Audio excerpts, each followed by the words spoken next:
Mais ça s'écrit pas comme ça. Super rejoint poète. Non mais c'est pas grave, ça se prononce pareil. Martin, tu m'expliques ce qui se passe ici? Alors, c'est hyper intéressant. Ok. On a choisi chacun un mot dans le dictionnaire. Et il va faire la formation. Ok. 3 participants. Pour tous ces gens. Montant, disponibilité Un peu de formation, et ça me paraît Aedge. pas mal. Aedge qui est un poète, conteur grec. Ok. Donc des noms propres et Voilà. des noms... Oui, voilà. C'est du dictionnaire non commun et non propre. Et à partir de ces 3 mots, en fait, l'objectif c'est de réaliser une application mobile Ouais. avec un brainstorming.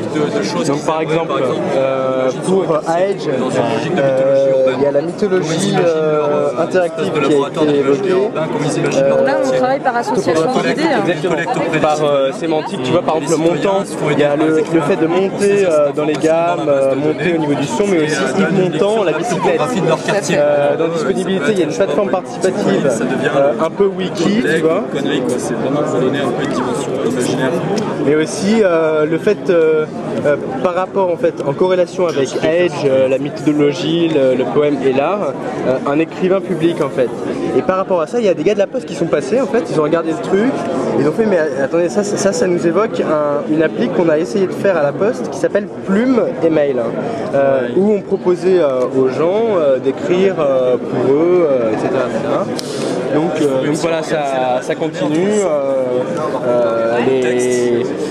Il y a de plus en plus de nœuds dans le réseau. Ouais. Le maillage devient plus...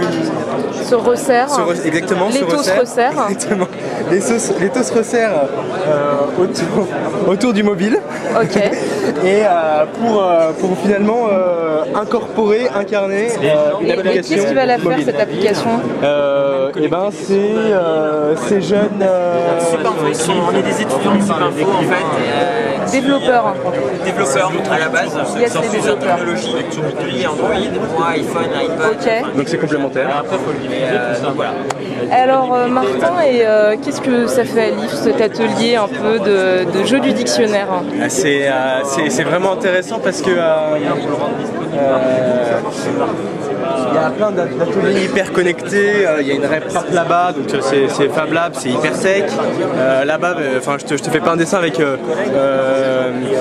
les cabinets de curiosité, c'est très tech et très poétique aussi, mais là, on a abandonné, il y a juste des iPhones qui sont là pour tenir le papier, mais pas justement dans un but électronique. Il y a des stabilos. Il y a des stabilos, on est en brainstorming, on a lâché tout ce qui était électronique et on réfléchit sur l'usage avant de passer au développement de l'application. Avant de se lancer à corps perdu dans la technologie. Exactement. Et alors en fait, petite expérience, c'est assez intéressant parce que on est à plusieurs endroits, plusieurs phases du développement, de la création.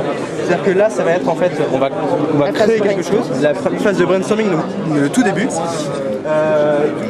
Là, c'est pareil avec du prototypage rapide. Donc tu as quand même des machines un peu tech où il y a déjà des idées, des concepts.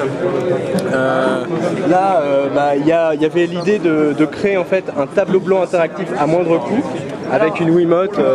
Ça va bientôt, ils sont en train de la développer, ça va bientôt être effectif.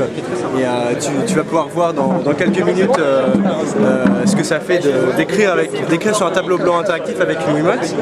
Et là-bas, chez Noda, c'est des expériences qui sont plutôt finalisées, donc qui sont en bout de course, prêtes à être jouées, expérimentées diffusées par les participants. Et donc tout ça c'est bien, ça fait frottement et c'est vraiment un lieu d'innovation ouverte à tous les sens du terme.